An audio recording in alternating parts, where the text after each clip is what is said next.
अवधूत चिंतन श्री गुरुदेव दत्त. तुम्हा सगळ्यांचं आपल्या चॅनलमध्ये स्वागत करते. तुमचा दिवस हा आनंदी जावो, शुभ जावो आणि स्वामीमय जावो अशी स्वामींच्यांनी प्रार्थना करते. तर आजचा विषय आपला होणार आहे नरक चतुर्दशी.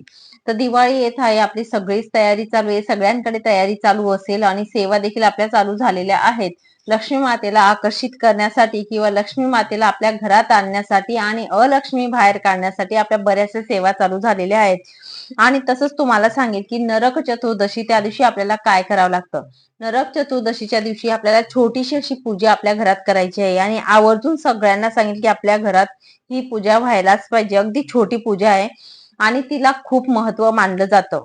लक्षात घ्या, नरक चतुर्दशी ही आपली येत आहे बघा 31 तारखेला, 31 ऑक्टोबर या दिवशी येणार आहे. तर नरक चतुर्दशीच्या दिवशी आपल्याला सगळ्यांना, आपल्या घरातील सगळ्यांना लवकर उठायचं आहे. त्या दिवशी आवर्जून मी तुम्हाला सांगेल, कारण आपल्या घरात कसं सुट्ट्या असतात आणि मुलं बोलतात किंवा माणसं असतात की आपण उशिरा उठू, तर तसं करू नका.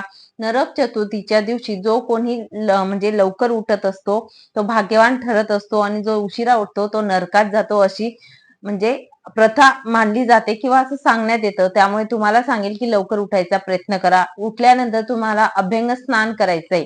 अभ्यंग स्नान करण्यासाठी उटणे लावले जाते. उठण्याने आंघोळ करायची असते आणि उठण्याने आपण आंघोळ केल्यानंतर आपला जो आत्मा असतो, मन असतं, शरीर असतं, हे पवित्र बनत जातं लक्ष्मीपूजनाच्या दिवसासाठी. त्यामुळे तुम्हाला सांगेल की उठण्याला खूप महत्व त्या दिवशी दिलं गेलेलं आहे.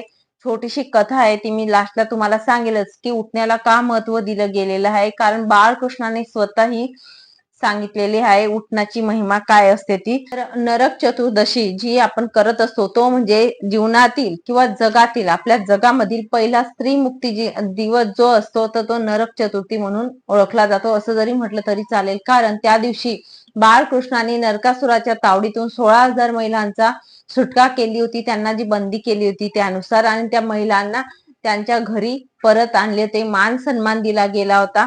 या कारणामुळे तर नरक चतुर्दशीच्या दिवशी नरकासुराचा वध बाळकृष्णांनी केलेला होता. आणि तुम्हाला सांगेल, भगवान विष्णूंचं जे रूप असतं त्यांनी नरकासुराचा वध केला होता, म्हणून नरक चतुर्दशी ही ओळखली जाते.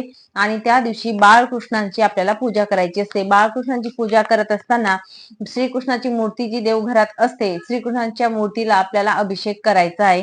अगदी छोटासा पाट मांडा तुम्ही, पाटावरती बाळकृष्णांची मूर्ती ठेवा.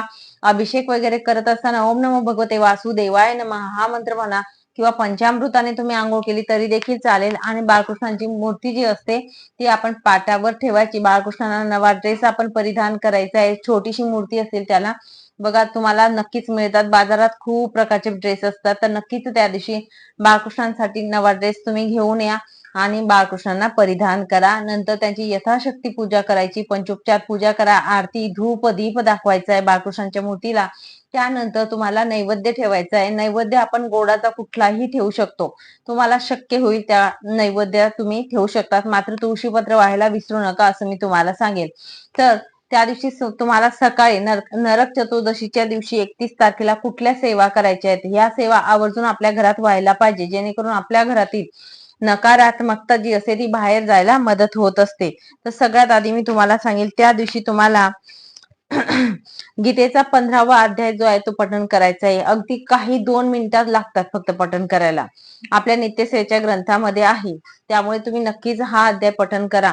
आणि पुढचं मी तुम्हाला सांगेल, गीतेची 18 नावे जी आहेत आपल्या नित्यसेवेच्या ग्रंथामध्ये ते देखील अगदी 1 मिनिटात होऊन जातात.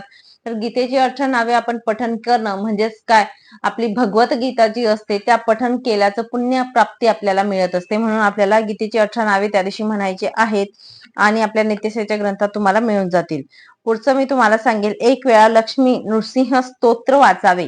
आता लक्ष्मी नृसिंह स्तोत्र तुम्हाला मिळालं तर ठीक आहे, कुठे नाही तर तुम्ही गुगलला सर्च करा, मिळून जाईल. युट्यूबला तुम्ही लावलं तरी देखील चालेल. तर नक्कीच हे स्तोत्र आपल्या घरात पठण व्हायला पाहिजे, असं मी तुम्हाला सांगेन.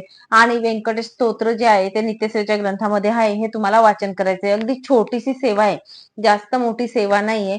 बाळकृष्णांचा अभिषेक वगैरे करायचं, बस नॉर्मल आपली पूजा मांडणी किंवा देवघरासमोरच बसून तुम्ही अगदी केलं तरी देखील चालेल, पाठ नाही मांडला तरी चालेल. पण या सेवा मी बोलली या तुम्हाला करायचंय. आपल्या घरातील प्रत्येक व्यक्तीने उटणे लावून आंघोळ करायचीच आहे त्या दिवशी, जेणेकरून लक्ष्मी माता, लक्ष्मी पूजन जे येणार आहे त्यासाठी आपल्या मनातील जो क्रोध असतो किंवा आपल्या मनातील जे काही नरक असतात ते बाहेर पडायला मदत होत असतात.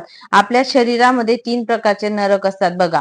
आर्थिक नरक, कटकटींचा नरक असतो आणि दुसरा म्हणजेच आजाराचा नरक असतो. हे 3 जे नरक असतात ते बाहेर पडण्यासाठी खूप मदत होत असते. वर्षभरामध्ये एकच दिवस असा असतो की हे नरक बाहेर निघण्यासाठी मदत होत असते. जेव्हा आपण उठण्याने आंघोळ करत असतो तेव्हा हे आजार रूपी, कटकटी रूपी आणि आर्थिक नरक, आर्थिक जर कोणाला प्रॉब्लेम असेल तर हे नरक बाहेर पडत असतात आपल्या शरीरामधून. म्हणून सगळ्यांनी ही आंघोळ करायची आहे. आता छोटीशी अशी कथा आहे, ती कथा तुम्हाला वाचून दाखवते आणि मग नंतर व्हिडिओला समाप्त करते. तर कथा अशी होती बघा. प्राण ज्योतिषपूर नावाचे एक राज्य होते. तेथे नरकासूर नावाचा राक्षस राज्य करीत होता.